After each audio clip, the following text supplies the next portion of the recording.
E o tema de hoje é justamente este: sal da terra, luz do mundo. E nós vamos ler com base em Mateus 5, 13 e 16. Eu vou ler com bastante calma, fique comigo. Abra a tua Bíblia, o teu celular, onde você estiver. Preste bem atenção, porque a palavra do Senhor é viva, é eficaz. Ela cumpre um propósito. E o texto diz assim: vós sois, você é, eu sou o sal da terra. Ora, se o sal, eu e você, nós, a igreja de Cristo, vier a ser insípido, como lhe restaurar o sabor?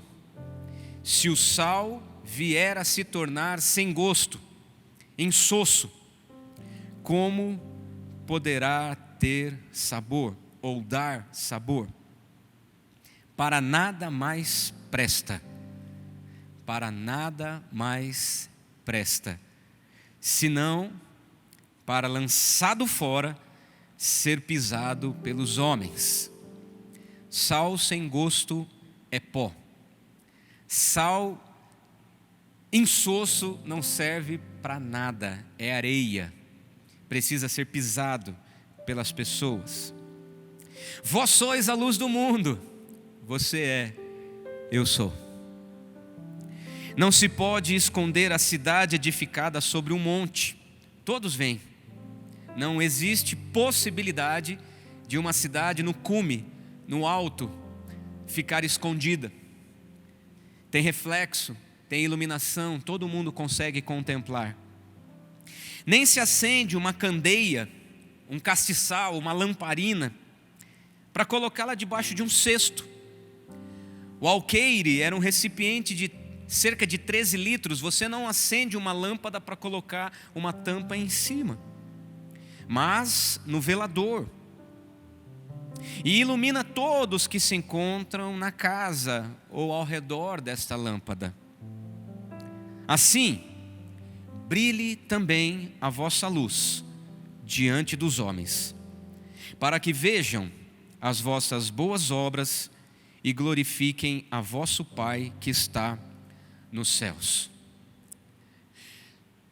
Jesus está nos dizendo: vocês são sal da terra e luz do mundo. Jesus não está conjugando o verbo no passado, vocês eram. Jesus não está conjugando o verbo no futuro, vocês serão. Jesus está fazendo uma afirmação no presente. Vocês são sal da terra e luz do mundo. Vós sois, eu sou, você é. Agora vamos imaginar o que de fato Jesus está querendo nos ensinar neste texto. Todos sabiam do que Jesus estava falando.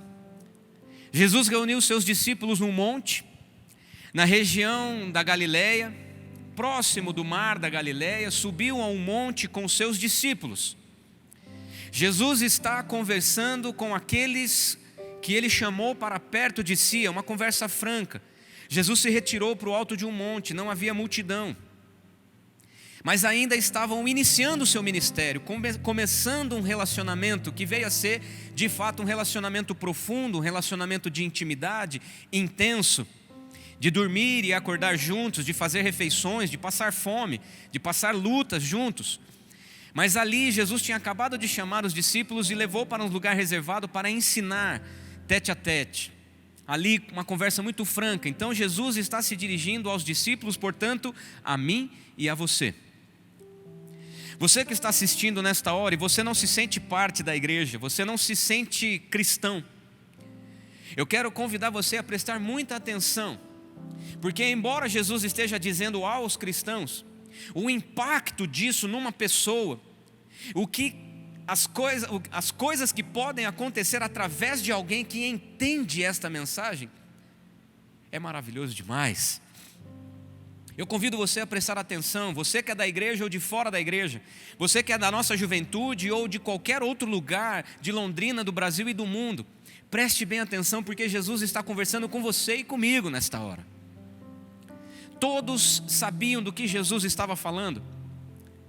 Eles estavam cerca de 160 quilômetros de um mar chamado de Mar Morto, justamente por causa do sal que havia naquelas águas.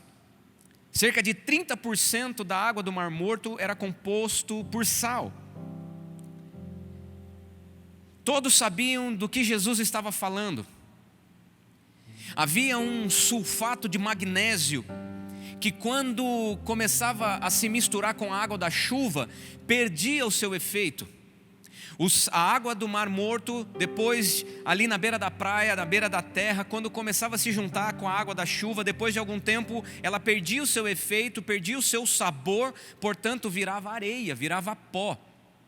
Então, quando Jesus está ensinando aos discípulos, falando a respeito do sal e da terra, Ele está trazendo a cultura ao redor. Todos sabiam do que Ele estava falando. E quando Ele fala da luz, toda a casa, não havia eletricidade, não havia postes, não havia qualquer tipo de tecnologia. As casas eram iluminadas por lamparinas, por candeias, com azeite, com fogo. Todos sabiam do que Jesus estava falando. Não se coloca uma cidade escondida, não se acende uma lâmpada, uma lamparina, não se coloca azeite, taca fogo para colocar debaixo de uma cama, debaixo de um recipiente. Pelo contrário, precisa ser colocado num lugar alto. E quando Jesus começa então a fazer estas conjecturas, esses paralelos, Jesus está como que ensinando aos discípulos, usando sua cultura, usando seus dias para trazer um ensino que impactasse. Então vamos refletir a respeito do sal e da terra. Em primeiro lugar, vamos pensar um pouquinho a respeito do sal.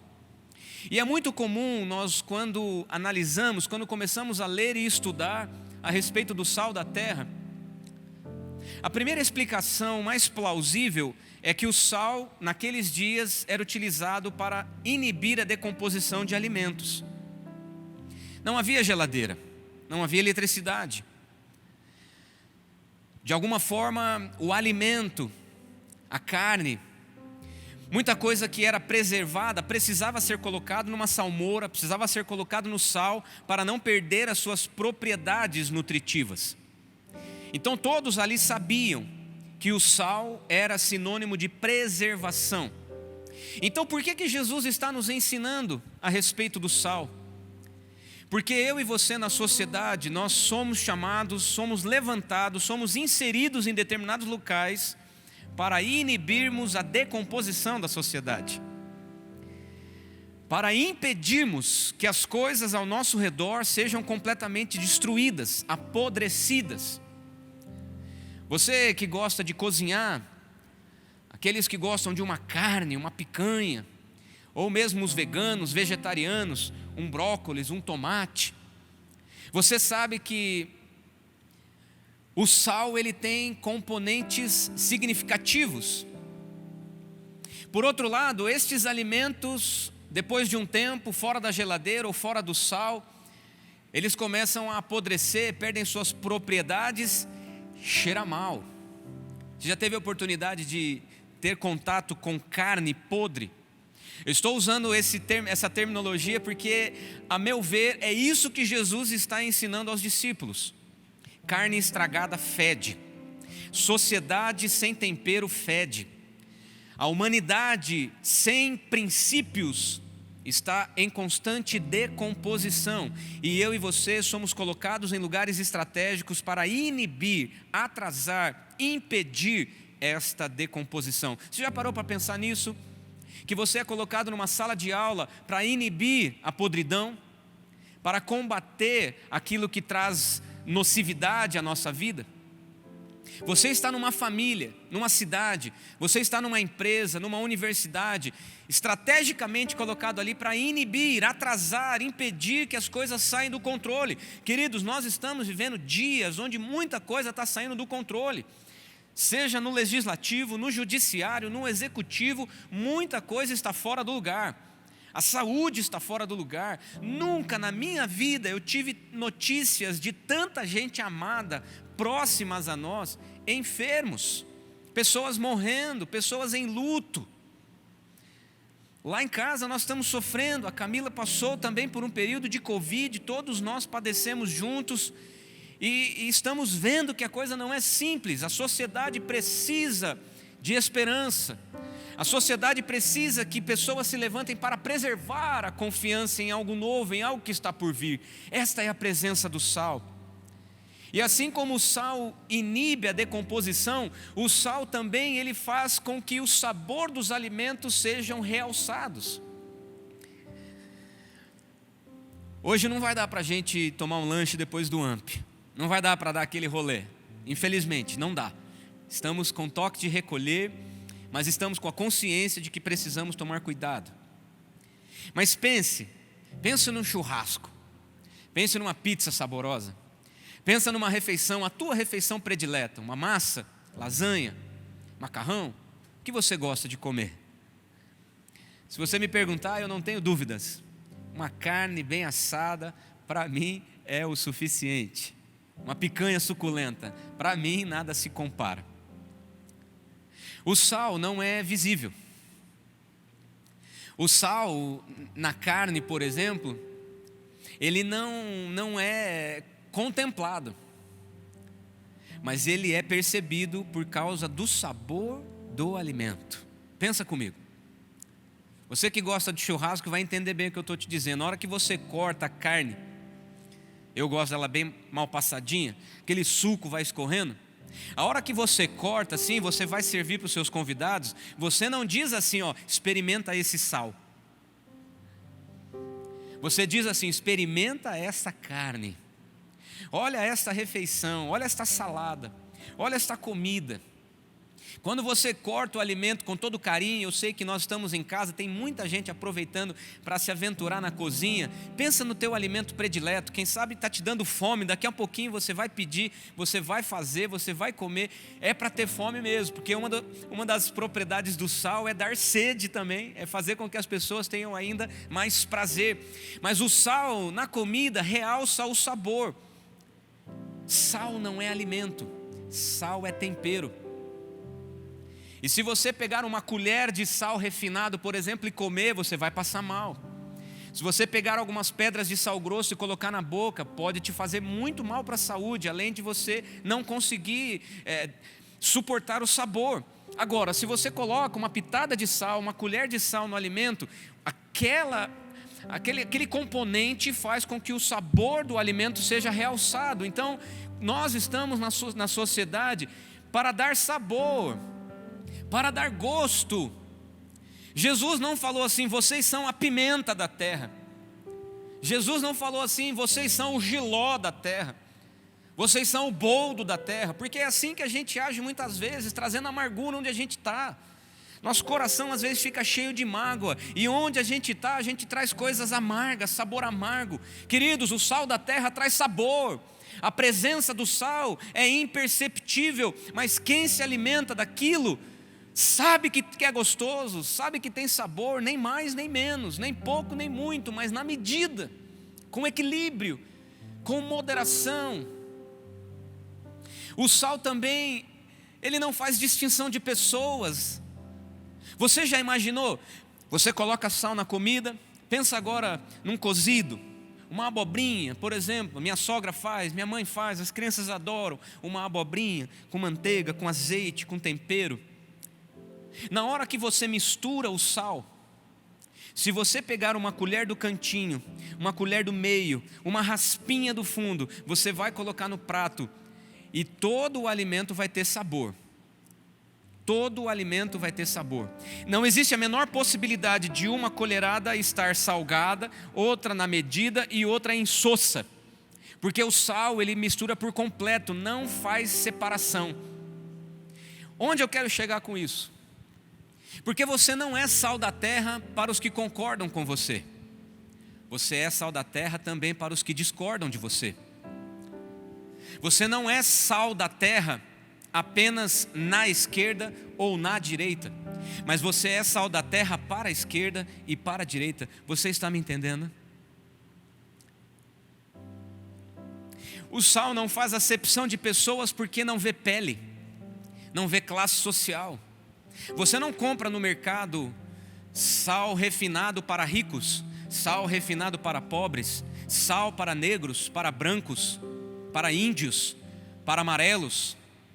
Óbvio que na gôndola do mercado você tem lá espécies, você tem sal rosa, sal temperado, sal refinado, marca XYZ, de preços diferentes. Mas você não precisa pagar caro. O sal mais baratinho consegue dar sabor. Eu, o mais miserável, quero me tornar um salzinho insignificante, baratinho, mas eu quero fazer a diferença na vida das pessoas, porque além de o sal não fazer acepção, onde ele é colocado, ele age. O que dizer então da luz? A mesma coisa. A luz inibe a escuridão. Onde você acende uma luz, as trevas acabam imediatamente, o mundo jaz no maligno. Mas quando se acende uma luz no meio das trevas, as trevas se dissipam. As trevas não conseguem impedir o avanço da luz. Você não consegue, por mais que você queira, você toca a mão no interruptor, quando a luz se acende, as trevas, a escuridão acaba imediatamente. Não tem escolha para as trevas. Você não existe a menor possibilidade de um quarto escuro, você de repente ouvir assim: aqui é a escuridão, hoje nós vamos impedir a luz de brilhar. Não, porque onde a luz chega, ela clareia as pessoas, clareia as ideias, traz luz. Queridos, por que Jesus está dizendo vós sois, eu sou, você é? Porque nós em Cristo nós somos. E o que fazer com uma luz que está apagada? Para que serve uma lâmpada na prateleira, fora da tomada? Para que serve uma lâmpada apagada? Não serve para nada. Não vou entrar aqui no mérito do consumo da energia, obviamente, porque quando você sai da sua casa, você precisa apagar as luzes para economizar energia. Isso é um cuidado com a nossa natureza, cuidado com os recursos naturais, óbvio. Mas quando você se levanta, por exemplo, para ir ao toalete de madrugada, quarto escuro, se você não tem interruptor na cabeceira e nem um abajur do seu lado, você vai tateando. Você vai olhando, ver se você não tromba no criado mudo, na mesinha, no pé do sofá, no pé da cama. E nas trevas você bate o dedinho. Sabe aquela batida onde você tem vontade de chorar na hora e às vezes até chora mesmo. Porque quem anda nas trevas, quem anda no escuro, não sabe onde está pisando, não sabe quem está ao redor. Não tem norte. Precisa de luz. É por isso que Jesus está nos desafiando. Vocês são luz. E é preciso que você seja colocado no alto. Então, lá na empresa onde você está, você é luz. E você precisa exercer um lugar de confiança, de esperança, um lugar de liderança. Eu não estou dizendo para você confrontar o seu chefe. Não estou dizendo para você se rebelar contra a diretoria da tua empresa, contra os teus empregadores, não, pelo contrário. Mas da diretoria ao chão de fábrica, um homem, uma mulher, cheio de Deus, cheio de Cristo, cheio do Espírito, ele ilumina o lugar onde ele está e as trevas saem imediatamente. Este é o impacto da luz. Não existe possibilidade das trevas impedirem o avanço da luz. E da mesma forma, se o sal realça o sabor, a luz realça o que é belo. Você não contempla a beleza das pessoas na escuridão. Você não contempla o rosto, os detalhes, as silhuetas, o gesto, o jeito, se você estiver andando no escuro. Sabe por que alguns jovens não conseguem ver beleza na vida? Porque estão longe de Cristo, portanto longe da luz. Sabe por que para alguns a vida não passa de amargura e tristeza? Porque estão longe de Cristo, não estão entendendo que é luz. Porque onde está a luz, ele consegue ver beleza nas coisas. Porque a beleza das coisas está no olho de quem vê. Uma flor, ela pode ser uma poesia para um, mas pode ser depósito de abelha e de alergia para outros. Uma maquiagem para alguém pode ser algo bonito, para intensificar a beleza. Para outros pode ser sensualidade, esquisitice, máscara. E quando eu e você nos nos vemos, nos enxergamos dentro desse contexto que Jesus está ensinando, você é luz. A gente percebe que há um grande desafio de nós, onde chegarmos, destacarmos o que é belo, porque quando a luz se acende, os defeitos também são permitidos ver. Ou você acha que na luz, aquilo que é feio fica oculto? Não.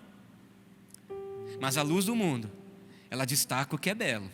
Ela não coloca os olhos no que dá errado. A luz do mundo, quando impacta as pessoas, ela não foca na espinha, não foca na ruga, não foca na careca, não foca no jeito de estilo de vestir, de falar, de agir. A luz do mundo clareia os olhos para ver o que é bonito, para aceitar as pessoas, para acolher, para trazer para perto. É impossível a gente pensar em luz e os defeitos ficarem todos destacados sem realçar aquilo que é belo. Portanto, pense bem, você é luz? É a pergunta que eu te faço, você é luz do mundo? Ou você está nas trevas e não consegue enxergar mais nada? Ou então, quando alguém acende a luz, você só consegue ver aquilo que é ruim? E assim como o sal, a luz também não faz acepção de pessoas. Você imagina que nós estamos debaixo de uma iluminação? Você consegue imaginar as luzes se acenderem aqui e eu ficar claro e o Felipe do meu lado ficar escuro? A Camila, a Thaís, o Tiago, todos nós que estamos aqui, nós somos alvo dos raios de luz, e quando os raios de luz chegam para mim, um raio não impede que eu seja iluminado, assim também como quem não está ao meu lado. A luz serve para todos, não faz acepção de pessoas, porque Cristo nos manda para o meio do mundo para iluminar todos, para ser luz para quem está na esquerda, ser luz para quem está na direita, ser luz na esquerda e para a esquerda, ser luz na direita e para a direita. Porque às vezes nós estamos de um lado e queremos iluminar apenas o nosso lado, aqueles que concordam, aqueles que acham bonito aquilo que a gente está fazendo. Jesus não disse assim: vocês são sal da terra e luz do mundo, para terem discursos bonitos, para terem opiniões formadas, para convencerem as pessoas a respeito daquilo que você pensa. Não, não. O sal e a luz faz questão de trazer brilho, de trazer sabor, de não fazer diferença entre pessoas, entre opiniões, mas de acolher, de clarear, de dar norte, de dar sentido. E quando a luz se acende, ela faz a diferença, todo mundo percebe. Agora, olha que interessante, assim como o sal, quando você corta aquela carne assada, aquela coisa deliciosa, você, quando vai servir os seus convidados, você não diz assim: olha que sal delicioso, porque realça o sabor da carne e não o sal. Da mesma forma, a luz. Quando você recebe alguém na sua casa, você acende a luz, você não diz assim: gente, olha que luz que eu comprei. Não, você vai dizer: olha esta almofada, olha este sofá, entra na minha casa, olha os itens que aqui estão, olha a simplicidade. Normalmente a gente fala assim: não repara a bagunça, não é assim? Olha as coisas. Você não fala para os seus convidados: reparem nesta lâmpada. Seus convidados chegam lá, ficam olhando para a lâmpada: uau, que lâmpada linda. Não, porque dá dor. Você se incomoda de ficar olhando para a lâmpada, mas você tem prazer de olhar para aquilo que a lâmpada ilumina. Então, pensando bem, por que nós temos de ser sal e luz?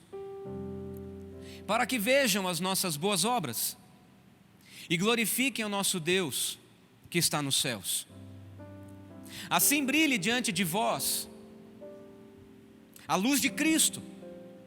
Assim brilhe em vocês o reino de Deus, para que as pessoas, ao receberem o sabor do sal, a clareza, a claridade da luz, possam dar glórias não a você, sal, não a você, lâmpada, mas a Deus que está nos céus.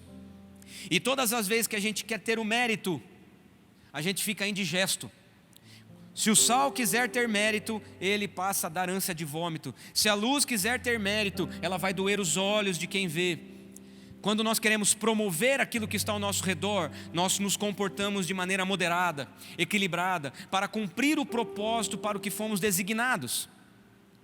para que vejam por que Jesus estava ensinando isso aos discípulos. Vocês são o sal da terra, vocês são a luz do mundo, para que vejam as vossas boas obras. A Confissão de Fé de Westminster nos ensina que estas boas obras, feitas em obediência aos mandamentos de Deus, são o fruto e as evidências de uma fé viva e verdadeira. Por elas, os crentes, o sal, a terra, eu, você, manifestam a sua gratidão, reforçam a sua confiança, edificam os seus irmãos, adornam, trazem beleza ao compartilhar do Evangelho, fecham a boca dos adversários e glorificam a Deus. E muitos estão tentando fechar a boca do adversário com opiniões agudas.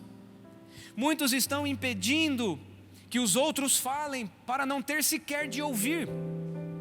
Preste bem atenção, eu quero lhe dizer algo que aconteceu comigo esta semana. Eu entrei numa sala de bate-papo, depois da decisão do ministro, de um dos ministros do Supremo de liberar um ex-presidiário.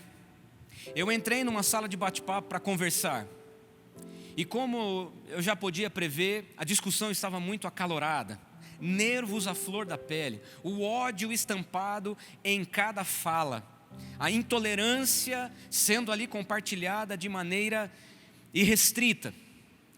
E eu então humildemente pedi a palavra. Estávamos ali em 180, 200 pessoas talvez, numa sala de bate-papo. Preste-me atenção no que eu vou lhe dizer. E eu então passei a dizer, gente, independentemente do cenário, nós seremos estimulados à discussão, nós seremos estimulados ao paradoxo. Temos uma extrema de um lado, uma extrema do outro, e nós precisamos nos posicionar, mas precisamos construir uma nação com unidade, com respeito, com brandura, com pacificação, e não ateando fogo naqueles que pensam diferente de nós. Enquanto eu estava me expressando e elencando minhas ideias, eu percebo que eu estava sendo respeitado, mas a partir do momento em que eu disse, eu sou cristão, e eu respeito a ideologia de quem não é, mas com base nas minhas convicções, eu preciso pregar a tolerância, eu preciso pregar contra o ódio, nós precisamos viver em ternura, em brandura. Imediatamente eu fui retalhado, humilhado.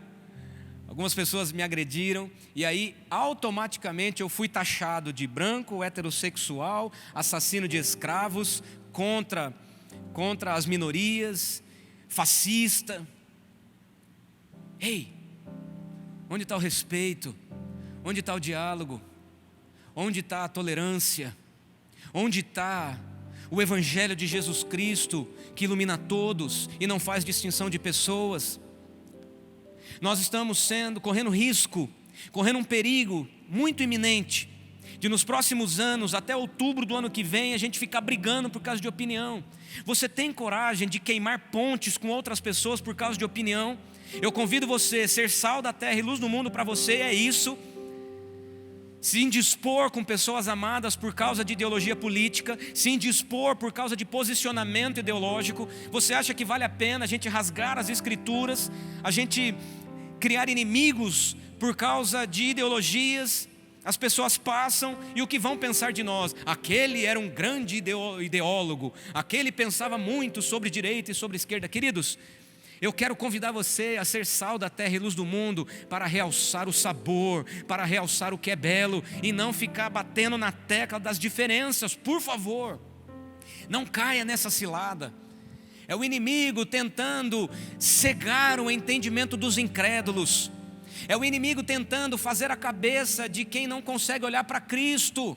Nós cristãos estamos acima do muro, nós olhamos por cima, nós estamos sobre as questões deste mundo, porque a nossa cabeça está lá no alto, nós pensamos no reino.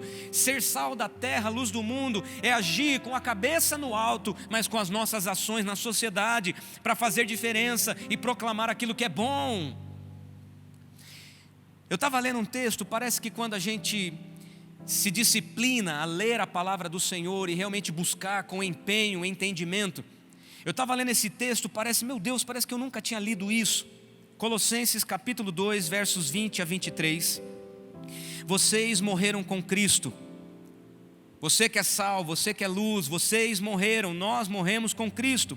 E Ele os libertou dos princípios espirituais deste mundo. Então, por que continuar a seguir as regras deste mundo que dizem: não mexa, não prove, não toque, não vote, não se expresse, opine de maneira forte? E assim a gente vai, de alguma forma, pegando as coisas deste mundo e trazendo para nós, regular nossa atitude, nosso comportamento com base naquilo que é secundário. Essas regras não passam de ensinamentos humanos sobre coisas que se deterioram com o uso. Podem até parecer sabedoria, eloquência, ideias bem pensadas, ideologias bem construídas, elegância intelectual, pois exigem devoção, abnegação e rigorosa disciplina física. Preste atenção nesta última frase do verso 23 de Colossenses 2. Em nada contribuem para vencer os desejos da natureza pecaminosa. Se posicionar de maneira audaz, para que todos saibam o que você pensa. Se não for para ser sal e luz, de nada vale. E Jesus se posicionou. E é por isso mesmo que quando Ele nos ensina a ser sal e luz, é para inibir, e é para realçar, e é para servir, e é para fazer que as nossas obras apareçam e que Ele cresça, e que nós possamos diminuir. Pastora Camila no início falou a respeito de que Jesus disse Ele ser. Eu quero te dizer que ser sal da terra é viver em santidade. As pessoas não precisam saber que você é santo, porque as atitudes o dizem. Santidade é aquilo que começa aqui dentro. Sal quer dizer aquilo que está dentro. Sal da terra é aquele componente que está na terra para fazer frutificar. O sal, entre tantas propriedades, era também colocado na terra para adubar, por causa de suas propriedades fertilizantes. Sal da terra para frutificar boas coisas. Então ser sal é ser santo, é estar arraigado, é estar firme na rocha. E ser luz é dar testemunho. Ser luz é fazer a diferença e proclamar amor, virtudes e não defeitos e falhas e guerra e desamor. E por isso mesmo Jesus disse: eu sou o pão da vida, eu sou a ressurreição e a vida, eu sou o caminho, a verdade e a vida, eu sou o bom pastor que dá vida pelas ovelhas, eu sou a porta. Mas Ele diz também: eu sou a luz do mundo. E somente este atributo colocado na pessoa de Jesus é que Ele diz que nós somos. Eu sou a luz, vocês são luz. Porque nós não temos brilho próprio, então apenas podemos brilhar se estivermos nele. Ele é a luz, eu sou os raios de Jesus. Ele é a luz, Ele é a fonte, Ele é a videira verdadeira. Estando nele eu consigo frutificar, estando nele eu consigo dar sabor, estando nele eu consigo iluminar. Fora dele eu sirvo para ser pisado pelas pessoas. Sem ele é como uma lanterna colocada dentro de uma caixa, não serve para nada. Qual a sua vocação? Aproveito aqui para te convidar. Mês de abril nós vamos falar sobre vocação. Nós queremos firmar a nossa vida na palavra. Nós teremos módulos da EB, cursos de Antigo e Novo Testamento, cursos sobre namoro, relacionamento, intimidade, identidade. Você é o nosso convidado. E existirá um curso com o pastor Pedro que vai falar sobre vocação, conhecendo a sua vocação. Quem sabe você acha que ser sal da terra e luz do mundo é pelas nações como pastor ou missionário. Mas não. Você tem uma vocação, você está colocado no lugar para cumprir um propósito. Deus sabe qual é, e Ele te chama para viver rendido aos pés dEle, para que nele você frutifique. Então, querido, seja sal, seja luz. Eis-nos aqui, Senhor, para dar sabor, para realçar o que é belo, para inibir a decomposição, para romper as trevas, para vencermos o inimigo, nos unirmos em amor, para que Cristo seja glorificado em tudo e em todos. Oh Jesus, tenha misericórdia de nós. Faça em nós o Teu querer, a Tua vontade. Estamos rendidos, Senhor, tem misericórdia de nós. Que as pessoas ao nosso redor conheçam a nossa moderação. Que as pessoas ao nosso redor conheçam o impacto da nossa existência, conheçam a relevância da nossa presença. Pai, ajuda-nos a inibirmos as trevas, ajuda-nos, Senhor, a contermos o avanço da escuridão na sociedade, ajuda-nos, Senhor, a contermos a decomposição que está destruindo famílias, relacionamentos, pessoas, pilares da sociedade. Ajuda-nos, Senhor, a levantarmos a nossa voz com criatividade, com brandura, com serenidade, nos posicionando em Cristo e para a glória dEle. Pai, que a Tua igreja se levanta para dar sabor, para realçar aquilo que é belo e não para destacar os defeitos, aquilo que é ruim. Pai, ajuda-nos a sairmos de conversas extremadas, ajuda-nos, Senhor, a fugirmos de riscos que nos impõem algumas conversas, ó Pai, onde os opostos não conseguem se atrair. Dá-nos, Senhor, discernimento para entrarmos em conversas e não queimarmos ponte com pessoas. Dá-nos, Senhor, amizade. Dá-nos, Senhor, carismas. Dá-nos, Senhor, compaixão uns para com os outros. Tira de nós todo ressentimento, toda mágoa, tudo aquilo que expressa angústia, trevas, escuridão. E que Jesus Cristo seja glorificado, que Ele cresça e que eu diminua, que Ele cresça e que os cristãos diminuam. Ele é o herói, Ele é o líder, Ele é a luz, é nele que nós brilhamos. Nós não temos brilho próprio, nós não temos, é Ele quem brilha. E se nós brilhamos, é para a glória dEle. E se nós brilhamos, é por causa dEle. E se nós testemunhamos, é por causa da ação dEle em nós e por meio de nós. Ah, Jesus, levanta a Tua igreja, homens, mulheres, crianças, adolescentes, adultos, jovens, todos, para que sejamos sal da terra e luz do mundo. Toma-nos em Tuas mãos. Eis aqui a nossa vida, Pai. Eis aqui estamos rendidos, Pai. Querido irmão, querida irmã, você que me acompanha nessa hora, seja sal, seja luz para a glória de Cristo. Deus te abençoe, em nome dEle você vai e faça discípulos de todas as nações, sal da terra, luz do mundo.